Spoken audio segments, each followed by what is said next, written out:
जगह नहीं है। कांग्रेस वहीं भारतीय जनता पार्टी के साथ सत्ता के टकराव में है जहां पर बाइपोलर सिस्टम है।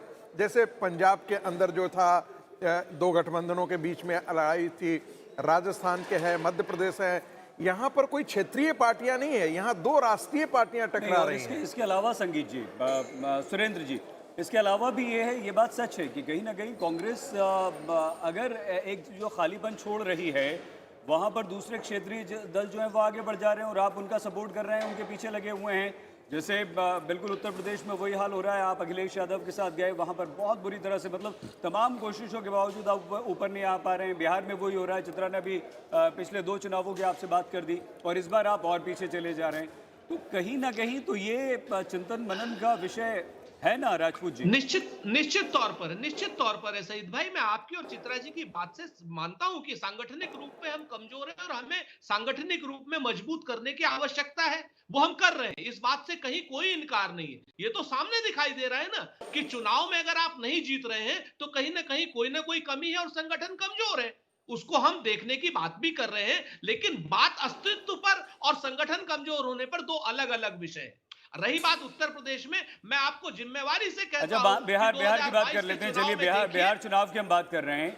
बिहार में ऐसा क्या हो गया कि एंटी इनकम्बेंसी होने के बाद, कोरोना काल में मजदूर जबरदस्त परेशान हुए, उसके बाद युवाओं को नौकरी नहीं मिली, उसके बाद इतना सब कुछ होने के बावजूद भी सुरेंद्र जी कांग्रेस पिछड़ गई, इतना पिछड़ गई कि अब तो लेफ्ट आपसे आगे निकल जाएगी, ऐसा लग रहा है।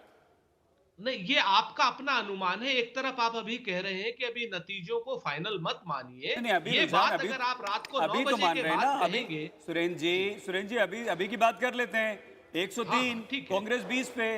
पिछली बार से कितने कम हो गए आप? और बीजेपी 72 पर पहुंच रही है। आप ये भी तो देखिए, बीजेपी 72 पर पहुंच गई, सबसे बड़ा दल बन गई। सहमत हैं, हम आपसे सहमत हैं। हम इस बात को बिल्कुल, अगर आप इस समय 3:30 की बात करेंगे तो जो बात आप कह रहे हैं बिल्कुल सही है, मैं आपसे सहमत हूं।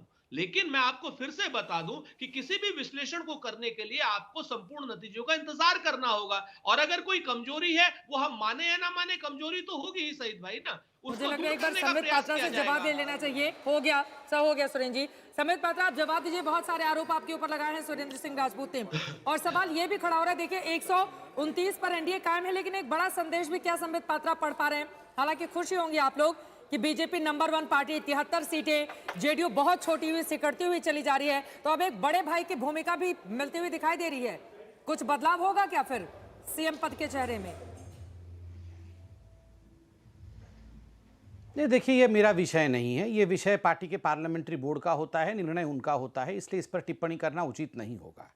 मगर अभी मैं कांग्रेस के प्रवक्ता को सुन रहा था, वो कह रहे थे, अभी तो जब सईद भाई ने उनसे पूछा कि लगता है लेफ्ट आपसे आगे हो जाएगी, तो उन्होंने कहा अभी तो रिजल्ट आने दीजिए।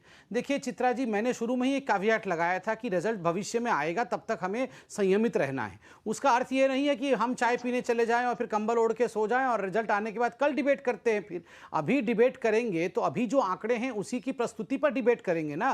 तो इसलिए अभी जो आंकड़े दिखा रहा है वो कांग्रेस को कहीं ना कहीं एक फ्रिंज के रूप में, फ्रिंज लेफ्ट से भी पीछे दिखा रहा है। दूसरी बात है उदित राज जी, जो कि एक कांग्रेस के बड़े नेता भी हैं और भविष्य में कांग्रेस के प्रेसिडेंट बनने की भी उनकी बात चल रही है। उन्होंने अभी बाइट दिया है कि ईवीएम हैक हो गया है। उनका तो ये तक कहना है, अगर धरती से बैठ करके आप चांद और मंगल ग्रह के सैटेलाइट को कंट्रोल कर सकते हैं तो फिर मोदी जी ये सारा ईवीएम कंट्रोल कर रहे हैं। तो ईवीएम का रोना कांग्रेस पार्टी के इतने बड़े नेता ने अभी से शुरू कर दिया। आप बताइए, ये कांग्रेस पार्टी अभी ईवीएम को एमवीएम भी बोल रहे थे राहुल गांधी जी, तो आखिर कब तक इस प्रकार का पैतरा चलता रहेगा कांग्रेस पार्टी का? आप एक दलील ये भी आ जाएगी कि जब अमेरिका तक में इस तरह की चर्चाएं चल रही हैं, तो ईवीएम को लेकर यहाँ भी इस तरह की बहस हो जाए तो कोई बहुत बड़ी बात नहीं है। लेकिन सत्यप्रकाश जी, युवाओं को लेकर मैं स्पेसिफिकली आपसे एक सवाल पूछना चाहूंगी, क्योंकि 15 साल आपकी पार्टी से नीतीश कुमार मुख्यमंत्री रहे। महिलाओं के बीच में फेमस है, महिलाओं का वोट उन्हें सबसे ज्यादा मिला, ये चर्चाएं तमाम पॉलिटिकल पंडित भी कर रहे हैं।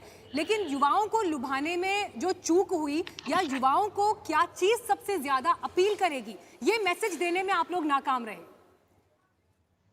ऐसा नहीं है। आप समझिए, छात्रों को हमने स्टूडेंट क्रेडिट कार्ड योजना के तहत पढ़ने के लिए पैसे 4 लाख तक का ऋण, और कहा कि नहीं भी दे पाएंगे तो हम माफ